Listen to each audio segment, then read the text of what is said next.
नमस्कार दोस्तों, एक बार फिर से मैं आपके साथ बातों के सिलसिले को आगे बढ़ाते हुए रूल 42 पर हम डिस्कस कर रहे थे। रूल 42 और रूल 43 इसी पर हम डिस्कस कर रहे थे। पहली डिस्कशन हमारी रूल 43 पर शुरू हुई थी। Manner of determination of input tax credit in relation to capital goods and reversal thereof, जिसके ऊपर हमने एक प्रैक्टिकल ओवरलैप ले लिया था कि रूल 43 कहता क्या है। तो रूल 43 के ऊपर हमने एक प्रैक्टिकल ओवरलैप ले लिया था, वो क्या कहता है। जो हमारी ये दूसरी वीडियो है, ये जैसा एज प्रॉमिस्ड विथ यू कि रूल 43 में क्या क्या अमेंडमेंट्स हुए हैं, कहाँ कहाँ अमेंडमेंट्स हुए हैं, उन अमेंडमेंट्स के क्या इफेक्ट हुए हैं, उसके ऊपर बात करनी थी। रूल 43 का लीगल स्ट्रक्चर ये है, जैसा कि rule 43 section 17 subsection 1 subsection 2 subsection 3 से रिलेट्स करता है। रूल 43 में टोटल 5 सब रूल हैं। 5 सब रूल में से सब रूल 2 टू सब रूल 5 ये रियल एस्टेट से रिलेटेड है। हालांकि मैंने जो सबसे पहला वीडियो इसके ऊपर निकाला था, बैकग्राउंड तो हमारा यही था कि हम रियल एस्टेट को भी साथ साथ डिस्कस करते चलेंगे, लेकिन मुझे लगता है, वैसे मैं रियल एस्टेट के बारे में आपके साथ इसमें डिस्कस करूंगा, लेकिन कंप्लीटली उसे समझने के लिए रियल एस्टेट की अपने को एक अलग वीडियो बनानी चाहिए और आपसे अलग तरीके से उसके ऊपर बात करनी चाहिए।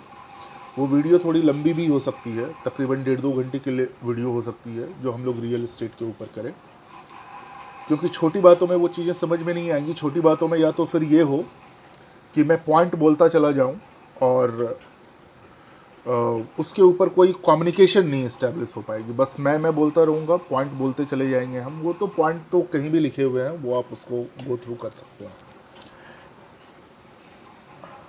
तो क्या कहते हैं, जो रियल एस्टेट है, रियल एस्टेट के ऊपर हम अलग से डिस्कशन एक करेंगे। फिलहाल मैं यहाँ पे रियल एस्टेट को बहुत ही संक्षेप में, रूल 43 में जो आ रहा है, बहुत ही संक्षेप में सरलतम ढंग से मैं उसे आपके सामने प्रस्तुत करने की अपनी पूरी चेष्टा करूँगा। फिलहाल रूल 43 में जैसा मैंने बताया टोटल 5 सब रूल हैं, जिसमें से कि जो पहला सब रूल है, पहले सब रूल में टोटल ए से लेकर के आई तक के क्लॉज हैं ए से आई तक। अब मैं बता दूं कि इसमें ए से लेकर के आई तक के जो क्लॉज हैं, मतलब अगर मैं क्लॉज सी के बाद यानी कि डी से अगर मैं बात करूं, या सी से ही बात कर सकते हैं, क्लॉज सी से लेकर के आई तक, ये सारी वही बातें हैं जो मैंने आपके साथ डिस्कस किया है पिछली वीडियो में, जिसमें मैं ये आपको बता रहा था कि हम कॉमन इनपुट को कैसे कैसे डिस्ट्रीब्यूट करते हैं। बस हमने जो बातें की आपके साथ, उन्हीं बातों को फॉर्मलाइज करने के लिए और एक लीगल पेंटिंग देने के लिए यहाँ पे उसे कुछ अलग अंदाज में कहा गया है और उसकी कुछ अलग अलग कोडिंग की गई है। तो हमें यहाँ पे कुछ नहीं करना है, बस उसी अलग अंदाज में हमने जो बातें नॉर्मल तरीके से की, उन्हीं बातों को लीगल तरीके से इन्होंने यहाँ पे कैसे बोला है, इनकी लीगल लैंग्वेज समझनी है और हमें ये समझना है कि एक्चुअली इस रूल्स में कहाँ कहाँ कौन कौन से कब से अमेंडमेंट्स हुए हैं। ये समझने के लिए रूल 43 मैं आपके सामने रूल की लैंग्वेज, जो रूल्स की लैंग्वेज है, CGST रूल्स की लीगल लैंग्वेज जो है, मैं बिल्कुल बेयर रूल से मैं इसे पढ़ रहा हूँ। रूल 43 इसकी हेडिंग है manner of determination of input tax credit in respect of capital goods and reversal thereof, जो हमें पता है। रूल 43 सब रूल 1 ये क्या कहता है, subject to the provision of subsection 3 of section 16। Subsection 3 of section 16 किसका है? सेक्शन 16 है ITC की एलिजिबिलिटी और कंडीशन, कि आप कब एलिजिबल हैं ITC लेने के लिए और अगर आप ITC लेना चाहते हैं तो उसके क्या क्या कंडीशंस हैं। उसमें एक सब सेक्शन 3 है। सब सेक्शन 3 सिंपली इंश्योर करता है कि आप कहीं डबल बेनिफिट ना ले रहे हों, यानी कि वो बस ये कहता है कि अगर आपने डेप्रिसिएशन क्लेम किया है, यानी कि जो क्या कहते हैं ITC, आपके पास दो तरीका है कैपिटल गुड्स को क्लेम करने का, अकाउंटिंग ट्रीटमेंट। वो कहते हैं कि यदि आपने टैक्स के कंपोनेंट को कैपिटल गुड्स के कॉस्ट का पार्ट मान लिया है, यानी कि अगर आप उसके ऊपर डेप्रिसिएशन क्लेम कर रहे हैं, तो आईटीसी नहीं लेंगे, आईटीसी ले रहे हैं तो आईटीसी के पोर्शन पर डेप्रिसिएशन नहीं लेंगे। सिर्फ और सिर्फ आईटीसी की बात हो रही है। अगर tax becomes the part of your, if you have capitalised the tax portion of the capital goods, then you are not eligible to claim the ITC. So you can claim the ITC only to the extent which has not been capitalized, to the extent of the ITC. तो section 16 subsection 3 बस ये कहता है। तो ये कह रहा है subject to the provision of subsection 3 section 16, the input tax credit in respect of capital goods which attracts the provision of subsection 1 and subsection 2 of section 17, subsection 1 और सबसेक्शन 2 ऑफ सेक्शन 17। ये क्या है, जैसा हमने पहले ही डिस्कस किया है, आपको पता है, being partially used for the purpose of the business and partly for other purpose, और partly used for effecting taxable supplies including zero rated, जैसा मैंने आपको अभी पिछले वीडियो में बताया कि including rated, zero rated supply को एग्जम्प्टेड सप्लाई नहीं माना गया, तो taxable supplies including zero rated supplies and partly for effecting exempted supplies shall be attributable to the purpose of business or for effecting taxable supply in following manner namely, यानी कि अगर आपने कोई capital goods use किया है common purpose के लिए, partly for effecting the taxable supply, partly for effecting the exempted supply, taxable supply including zero rated, partly for effecting business purpose, partly for effecting non business purpose, तो जो ITC आपको मिलना है उसे determine करने का ये तरीका होगा, और वो तरीका क्लॉज में डिवाइडेड है, क्लॉज ए टू क्लॉज आई। पहली बात ये क्या कहते हैं, clause A, rule 43 sub rule 1 clause A, the amount of input tax in respect of capital goods used or intended to be used exclusively for non-business purpose or used or intended to be used exclusively for effecting exempt supplies shall be indicated in form GSTR 2 and form GSTR 3B। ये जो form GSTR 2 and GSTR 3B, ये जो 3B word है, इस 3B word को amend किया गया है, और ये अमेंड किया गया है CGST सेकेंड अमेंडमेंट रूल्स 2019 के थ्रू। यानी कि पहले यहाँ पे क्या लिखा हुआ था, सिर्फ और सिर्फ GSTR 2, अब GSTR 2 की जगह पर उन्होंने बोला GSTR 2 एंड GSTR 3B। और इसका सिंपल रीज़न है, आपको पता है कि ऐसा इन्होंने क्यों किया, ऐसा इन्होंने इसलिए किया क्योंकि GSTR 2 तो अभी एप्लीकेबल है नहीं, तो आप क्रेडिट कहाँ क्लेम करते हैं, तो GSTR 3B में। तो ये कह रहे हैं कि आपको दिखाना है intended to be used exclusively for effecting the exempt supply shall be indicated, कहाँ इंडिकेट किया जाएगा, GSTR 3B में, and shall not be credited to his electronic credit ledger. और जैसे ही आप ये इंडिकेट करेंगे कि एग्जम्प्टेड सप्लाई के लिए कितना है, तो ये आपके इलेक्ट्रॉनिक क्रेडिट लेजर में शो नहीं होगा। Similarly, the amount of input tax in respect of capital goods used or intended to be used exclusively for effecting supplies other than exempted supplies but including zero rated supplies shall be indicated in GSTR 2 and GSTR 3B and shall be credited to the electronic credit ledger। मतलब पहली बात तो clear हो गई कि electronic credit laser में सिर्फ और सिर्फ वही क्रेडिट दिखेगी, और GSTR 3B में वैसे भी आप वही क्रेडिट लेते, वही क्रेडिट दिखनी है जो कि आपने, जो यूज हो रहा है for the purpose of effecting the taxable supply including zero rated supply. यहां पे क्लॉज ए में भी GSTR 3B इंसर्ट किया, क्लॉज सी में भी, क्लॉज बी में भी GSTR 3B इंसर्ट किया GSTR 2 के बाद। ये जो इंसर्शन है 3B का, ये 5वां और 6वां अमेंडमेंट है by way of CGST amendment second rules 2019। Next, इसमें एक एक्सप्लेनेशन ऐड की गई, इंसर्ट की गई, वही CGST सेकेंड अमेंडमेंट रूल्स 2019 के थ्रू। और वो एक्सप्लेनेशन इन्होंने क्या अमेंड किया एक्सप्लेनेशन ये कहते हैं, ये जो एक्सप्लेनेशन है, ये एक्सप्लेनेशन इंसर्ट किया इन्होंने सेकेंड अमेंडमेंट रूल्स 2019 में। ये एक्सप्लेनेशन इन्होंने अमेंडमेंट किया और इस अमेंडमेंट का इफेक्ट रियल एस्टेट इंडस्ट्रीज पर है, other than real estate industries पर नहीं है। हम रियल एस्टेट इंडस्ट्रीज के ऊपर कैसे स्पेशल जीएसटी एप्लीकेशन है, इस बारे में हम लोग बात कर चुके हैं। जीएसटी अमेंडमेंट सीरीज की जो सबसे पहली वीडियो है, उस पहली वीडियो में हम उसकी बात कर चुके हैं। एक्सप्लेनेशन जो इंसर्ट किया है by way of the 7th amendment, ये 7वां अमेंडमेंट है। 5वां अमेंडमेंट और 6ठा अमेंडमेंट जीएसटीआर 3 भी इन्होंने इंसर्ट किया। 7वां अमेंडमेंट इन्होंने एक्सप्लेनेशन इंसर्ट किया in relation to real estate sector, और वो एक्सप्लेनेशन क्या है? For the purpose of this clause, यानी कि clause A and B, for the purpose of this clause it is hereby clarified that in case of supply of services covered by clause B of paragraph 5 of schedule 2, यहाँ पे जिक्र आ रहा है schedule 2 paragraph 5 clause B का, तो मैं आपको यहाँ पे क्लियर करता चलूँ। शेड्यूल 2 हमारा किस चीज़ के लिए है? शेड्यूल 2 ये बताता है कि what is supply of goods and what is supply of services.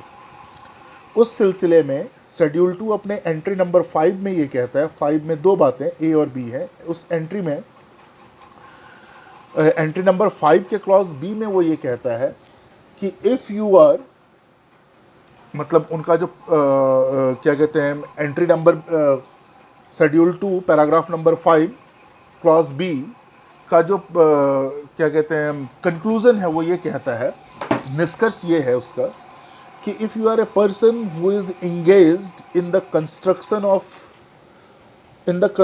Of any immovable property, whether it is commercial और whether it is residential, construction कर रहे हैं इमूवेबल प्रॉपर्टी का, चाहे वो कॉमर्शियल हो चाहे वो रेसिडेंशियल हो, अगर आप उस with an intention to sell, ये कंस्ट्रक्शन किस लिए कर रहे हैं आप? With an intention to sell. तो यदि आप इस प्रॉपर्टी को, जिस प्रोजेक्ट को आप कंस्ट्रक्ट कर रहे हैं और इंटेंशन टू सेल कंस्ट्रक्ट कर रहे हैं, तो यदि आप उसकी सप्लाई कर देते हैं before having the completion certificate, completion certificate मिलने से, अगर आप उसकी मिलने से पहले अगर आप वो सप्लाई कर देते हैं, तो ये माना जाएगा कि it shall B fall with in the definition of services, तो फिर इसे सर्विसेज माना जाएगा। और अगर आप कंप्लीशन सर्टिफिकेट या फर्स्ट एक्विजिशन के बाद आप सेल करते हैं, तो उस केस में इसे सप्लाई ऑफ गुड्स माना ही नहीं जाएगा। Why? Because it shall be regarded as the immovable property and immovable property is not included within the definition of the goods, और इसके ऊपर जीएसटी एप्लीकेबल नहीं होगी।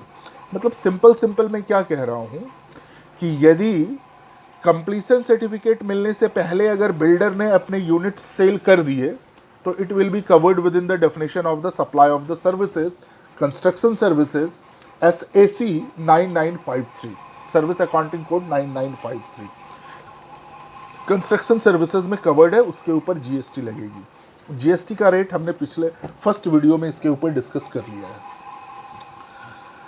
अगर आप कंप्लीशन सर्टिफिकेट लेने के बाद या फिर फर्स्ट एक्विजिशन के बाद सेल करते हैं, तो इसे माना जाएगा सप्लाई ऑफ इमूवेबल प्रॉपर्टी और उसके ऊपर जीएसटी नहीं लगेगी। बस आपको एक क्रक्स बस दिमाग में रखना है, क्योंकि रियल एस्टेट की टैक्सेबिलिटी स्पेशल नेचर की थी, इसलिए रियल एस्टेट को अलग तरीके से डील करना ज़रूरी था। लेकिन आप ध्यान से ये सोचो कि अगर कोई रियल एस्टेट डेवलपर एक मशीनरी यूज़ कर रहा है, उस मशीनरी से उसने एक यूनिट बनाए, एक प्रोजेक्ट बनाया, उस प्रोजेक्ट में मान लो कि 100 फ्लैट्स हैं, 100 में से 70 फ्लैट उसने कंप्लीशन से पहले सेल कर दिया और 30 फ्लैट उसने कंप्लीशन के बाद सेल किया, तो इसका मतलब क्या हुआ कि common capital goods has been used for supply of taxable supply and as well as for exempted supply और नॉन टैक्सेबल सप्लाई, जिसके ऊपर जीएसटी नहीं लगनी। बात समझ में आ रही है? तो इस केस में भी आईटीसी का डिस्ट्रीब्यूशन होगा, लेकिन आईटीसी का डिस्ट्रीब्यूशन कैसे होगा, ये हम लोग क्लॉज 2 से लेकर के क्लॉज 5 तक में समझेंगे। लेकिन यहां पे ये इस बात को एक्सप्लेनेशन इंसर्ट करके वो इस बात को कंफर्म करना चाह रहे हैं कि आईटीसी के केस में कॉमन इनपुट का रिवर्सल अलग मुद्दा है और अदर देन रियल एस्टेट के केस में आईटीसी का रिवर्सल एक अलग मुद्दा है और अदर देन रियल एस्टेट में आईटीसी का रिवर्सल एक अलग मुद्दा है।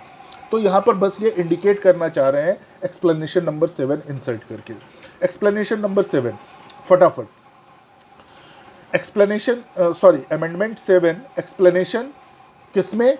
Section 43 rule 43 sub rule 1 clause B में। एक्सप्लेनेशन क्या?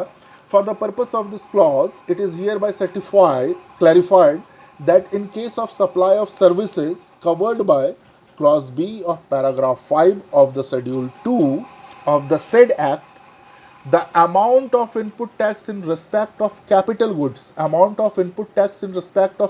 goods used or intended to be used exclusively for effecting the supplies other than exempted supply but including zero rated supply shall be zero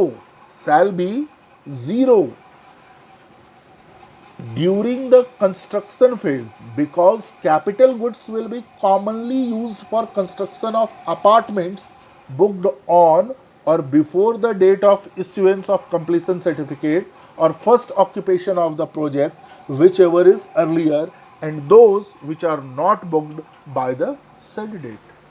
मतलब what will be the zero? वो ये कह रहे हैं कि real estate के case में, अभी जो बात हम आपके साथ डिस्कस कर रहे थे, same has been introduced here, कि रियल एस्टेट के केस में there shall nothing be any capital goods which shall be used only and only for the purpose of exempted supply. ऐसा हो ही नहीं सकता है।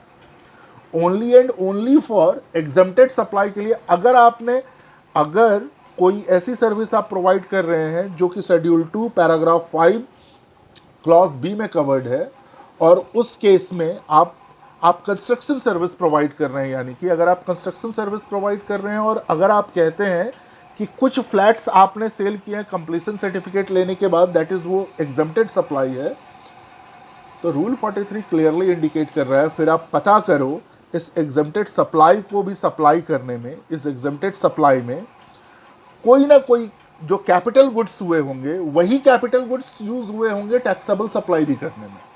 तो एग्जम्प्टेड कोई भी कैपिटल गुड्स ऐसा नहीं हो सकता है which shall be used exclusively for the purpose of exempted supply in case it is the construction services falling within SSC 9953। I hope आप मेरी बात समझ रहे होंगे। तो ये था 7वां संशोधन CGST amendment, CGST second amendment rules 2019। Next clause C. A कर लिया, बी कर लिया, बी का एक्सप्लेनेशन कर लिया। क्लॉज सी क्या कह रहा है? The amount of input tax in respect of capital goods not covered under A and B, ना तो वो ए में कवर्ड है ना तो वो बी में कवर्ड है, ना ए में कवर्ड है ना बी में कवर्ड है। इसका क्या मतलब हो गया? एक कैपिटल गुड्स से ना तो हम एक्सक्लूसिवली एग्जम्प्टेड सप्लाई कर रहे हैं, ना ही हम एक्सक्लूसिवली टैक्सेबल सप्लाई कर रहे हैं। उन दोनों में से किसी में कवर्ड नहीं है। मतलब क्या? पार्टली एग्जम्प्टेड कर रहे हैं, पार्टली टैक्सेबल कर रहे हैं। जो बात हम लोग अभी डिस्कस कर रहे थे, सेम वही बात। अच्छा, ये भी जो क्लॉज सी है, clause C rule 43 sub rule 1 clause C, this is also inserted, this is 15th amendment, this is also ये भी इंसर्ट किया गया है। और ये 15th इंसर्ट नहीं, मैं ये बोलूँ कि इसे सब्सटीट्यूट किया गया है। It is substituted by the 15th amendment CGST third amendment rules 2020 में। CGST थर्ड अमेंडमेंट रूल्स 2020 में देखिए हम लोगों ने 4 अमेंडमेंट्स कर लिए। CGST third amendment rules substitute किया गया है, और सब्सटीट्यूट करने के बाद यहाँ पे ये बोला गया, ये सब्सटीट्यूटेड है, तो आज की डेट में जो एप्लीकेबल है हम वो डिस्कस कर रहे हैं।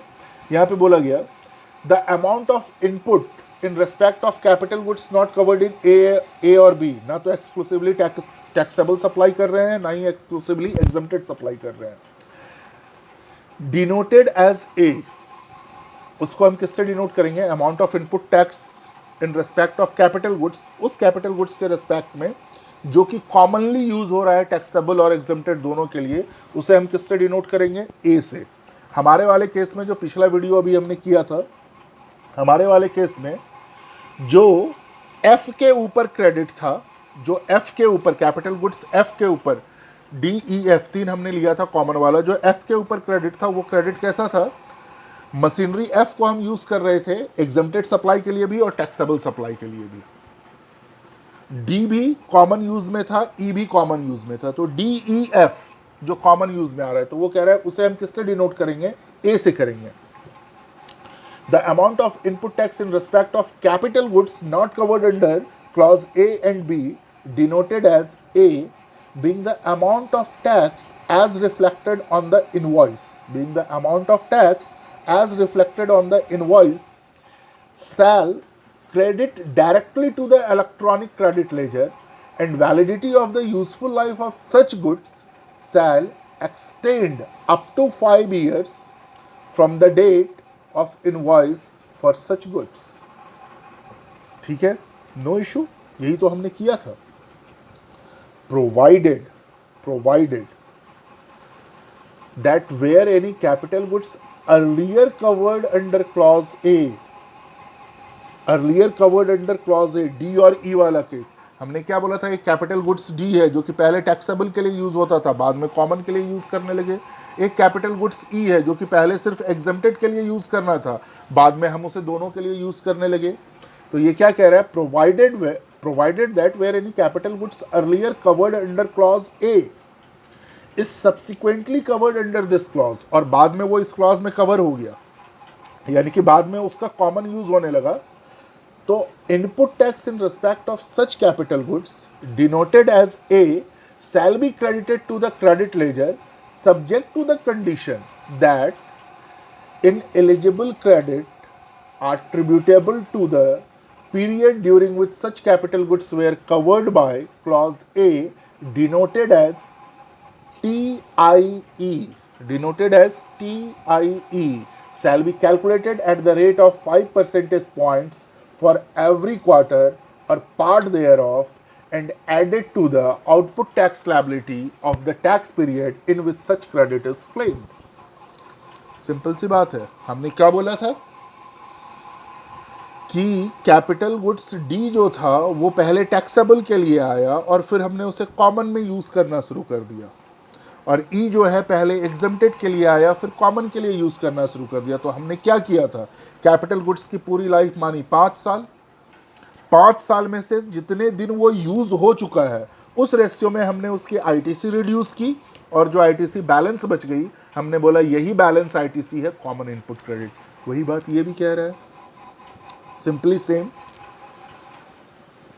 प्रोवाइडेड फर्दर, इसके बाद provided further that the amount TI shall be computed separately for input tax credit of central tax, state tax, union territory and IGST declared in the, of course, in GSTR 3 भी। मतलब ये जो आप common credit, ये जो tax calculate करेंगे और जो ये आप कॉमन क्रेडिट कैलकुलेट करेंगे, इसके सारे कंपोनेंट्स अलग अलग होने चाहिए। CGST का कॉमन क्रेडिट अलग, SGST का कॉमन क्रेडिट अलग, IGST का कॉमन क्रेडिट अलग।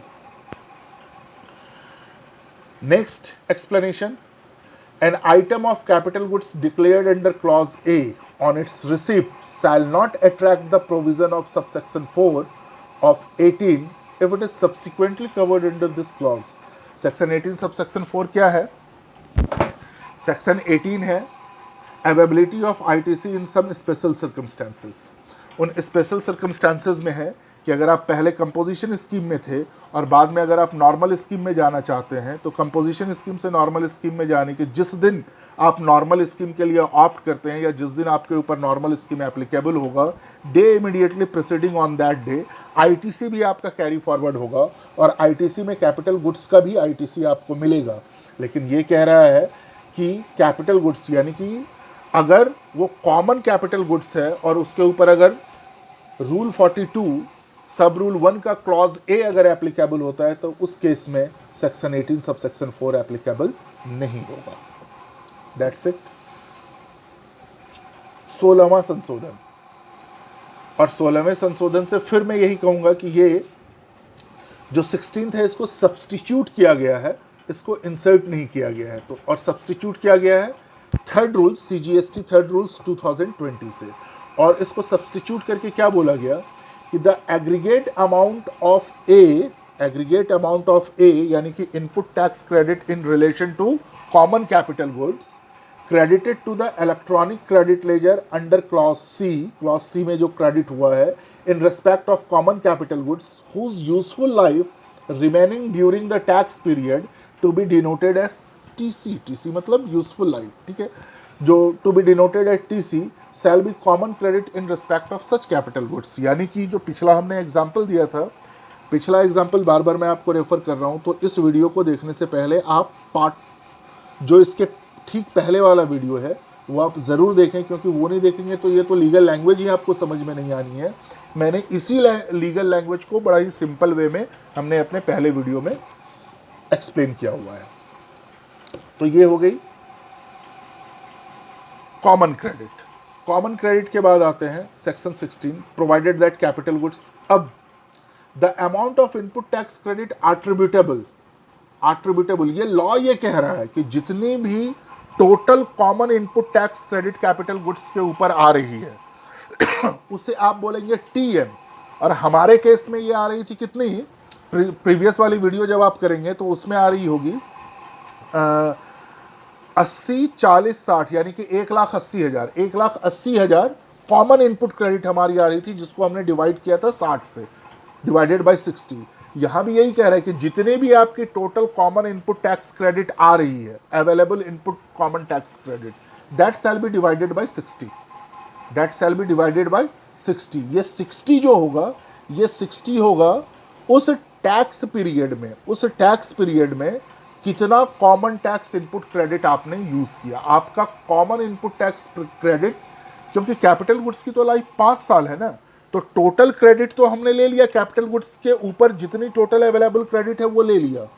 लेकिन जब आप रिटर्न फाइल करोगे तो रिटर्न फाइल में वो ये कह रहा है कि आपको ये बताना है कि how much capital goods has been used for taxable supply, how much capital goods has been used for the exempted supply, और उसी के रेशियो में आपको कैपिटल गुड्स का ITC मिलेगा। तो उसके रेशियो में निकालने के लिए हम क्या करेंगे, total common input tax credit उसको डिवाइड किया हमने 60 से, क्योंकि कैपिटल गुड्स की टोटल लाइफ 5 साल का मतलब 60 महीने। तो हम ये कह रहे हैं कि एक टैक्स पीरियड में, यानी कि एक महीने का अगर एक टैक्स पीरियड है GST में, तो उस एक महीने में हमारे पास ITC in relation to capital goods कितना अवेलेबल है। डन। अब ये था एक्सप्लेनेशन E के बाद ये था क्लॉज E के बाद एक एक्सप्लेनेशन है, एक्सप्लेनेशन 17 अगेन ये इंसर्ट किया गया है थर्ड अमेंडमेंट रूल्स 2020 से। ये इंसर्ट करके ये क्या कहते हैं, for the removal of the doubt it is clarified that useful life of any capital good shall be considered as 5 years from the date of the invoice and set formula shall be applicable during the useful life of the set goods. जाहिर सी बात है, जो useful life बच गई है उसके ऊपर ये अप्लाई करेंगे। और फिर जो कॉमन इनपुट आपका आया, यानी कि जो कॉमन इनपुट टैक्स क्रेडिट हमारे पिछले वाले एग्जाम्पल में 60,000, 40,000 और 80,000 डिवाइडेड बाय 60, ये हुआ एक टैक्स पीरियड का कॉमन क्रेडिट। अब उसमें वो जो टोटल कॉमन क्रेडिट है, वो कॉमन क्रेडिट में कितना पोर्शन एग्जम्प्टेड सप्लाई के लिए, कितना पोर्शन टैक्सेबल सप्लाई के लिए, इसको रेशियो में डिवाइड कर देंगे, एग्जम्प्टेड सप्लाई और टोटल एग्जम्प्टेड सप्लाई और टैक्सेबल सप्लाई के रेशियो में, एंड दैट बिकम्स योर, वही है क्लॉज F ओमिट कर दिया गया है अमेंडमेंट थर्ड अमेंडमेंट रूल्स के थ्रू। क्लॉज G वो सिंपली ये कहता है कि amount of common credit attributable towards exempted supply be denoted as TE, यानी कि exempted attributable credit is equal to E/F into TR, जहां E का मतलब क्या है, aggregate value of exempt supplies made during the tax period, F का मतलब है total turnover in the state. इस वर्ड को इंसर्ट किया गया है, इन द वर्ड स्टेट, इस वर्ड को इंसर्ट किया गया है अमेंडमेंट रूल्स 3 के अनुसार, amendment rules third amendment rules 2020 of registered person during the tax period. Again लेकिन अगर आप कंस्ट्रक्शन सर्विस में इन्वॉल्व हैं तो वहाँ पर ई और एफ यानी कि एग्जम्प्टेड सप्लाई और टोटल टैक्सेबल सप्लाई को कैलकुलेट करने का तरीका अलग होगा। वहाँ कारपेट एरिया के बेसिस पर एग्जम्प्टेड सप्लाई और टैक्सेबल सप्लाई को कैलकुलेट किया जाएगा।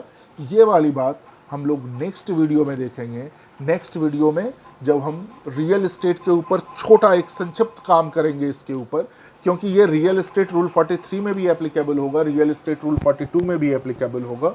तो संक्षिप्त रूप से जब हम इसको करेंगे तो हम रियल एस्टेट को भी थोड़ा उसका भी सरलीकरण यहाँ पे करने की कोशिश करेंगे, रियल एस्टेट सेक्टर का भी, और सरल फॉर्मेट में मैं आपको समझाने की कोशिश करूँगा कि रियल एस्टेट के ऊपर रूल 43 कैसे एप्लीकेबल होगा। अभी हमने नॉन रियल एस्टेट के थ्रू समझाया, और नॉन रियल एस्टेट के थ्रू जो मैंने आपको समझाया तकरीबन मैंने इसमें 8 अमेंडमेंट्स आपके साथ डिस्कस किए। 8 नहीं, 9 अमेंडमेंट मैंने आपके साथ डिस्कस किए। बाकी के जो 8 अमेंडमेंट्स हैं वो पूरे के पूरे अमेंडमेंट्स रियल एस्टेट से रिलेटेड है। रियल एस्टेट के केस में रूल 43 की एप्लीकेबिलिटी को लेकर के है। तो वो सारे के सारे अमेंडमेंट्स हम लोग जब रियल एस्टेट की सरलीकरण कर रहे होंगे तो वहाँ पर करेंगे आपके साथ। आई होप आपको मेरी बातें समझ में आई हों। कुछ लीगल लैंग्वेजेस हम थोड़ा गो थ्रू कर रहे थे, ये सोच करके कि मैं जो पढ़ रहा हूँ शायद वो इस वीडियो में हमने कुछ खास काम नहीं किया। सिर्फ जो लीगल अमेंडमेंट्स किस किस जगह पर थे, क्या क्या हुए, ये मैंने बताया। ये मेरे ख्याल से आपको सिर्फ और सिर्फ सुन करके समझ में नहीं आएगी, या तो आपके सामने बुक हो तो आपको समझ में आएगी, CGST रूल्स हो आपके सामने तो समझ में आएगी कि कहाँ कहाँ पर कौन कौन से अमेंडमेंट्स हुए हैं। सिर्फ समझ करके आप बस ये समझ सकते हैं कि आज की डेट में क्या पोजीशन है, आज की डेट में क्या लॉ है। This is the thing. उस लॉ को अगर आप प्रीवियस लॉ के साथ कंपेयर करना चाहते हैं तो you must have the old version of the law, कि लॉ में पहले क्या था और अब क्या हो गया। अच्छा, कभी कभी ओल्ड वर्जन ऑफ लॉ जानना इसलिए ज़रूरी होता है कि कुछ लॉ जो होते हैं वो रेट्रोस्पेक्टिवली एप्लीकेबल होते हैं, कुछ लॉ प्रोस्पेक्टिवली एप्लीकेबल होते हैं। हालांकि यहाँ पे जो भी लॉ एप्लीकेबल है वो प्रोस्पेक्टिवली एप्लीकेबल है, तो इसमें कोई समस्या की या चिंता की बात नहीं है, ऐसी कोई समस्या या चिंता की बात नहीं है। तो ये मानते हुए कि मैं अपनी समझ से आपको बेहतर एक्सप्लेन कर पाया, आपको बाय, और आपसे गुजारिश कि अगर आपको बेहतर लगे तो आप अपने कमेंट्स डालिए, दूसरों को भी शेयर कीजिए, और जो भी आप शेयर करना चाहें इन कमेंट बॉक्स वो आप मेरे से शेयर कर सकते हैं। आपका हमेशा स्वागत है। और इस तरह से rule 42 technical analysis first part यानी कि अदर देन रियल एस्टेट ये हमने कंप्लीट किया। नेक्स्ट हम लोग करेंगे रूल 42 रूल 43, सेम लाइन है। तो हम क्या कहते हैं, समझते हैं कि अगर आप रूल 43 समझ गए तो रूल 42 भी समझ जाएंगे, सेम लाइन है। रूल 42 हम लोग बहुत ही कम समय में रैप अप करेंगे उसे, because both are same. Thank you, bye, and please be in touch.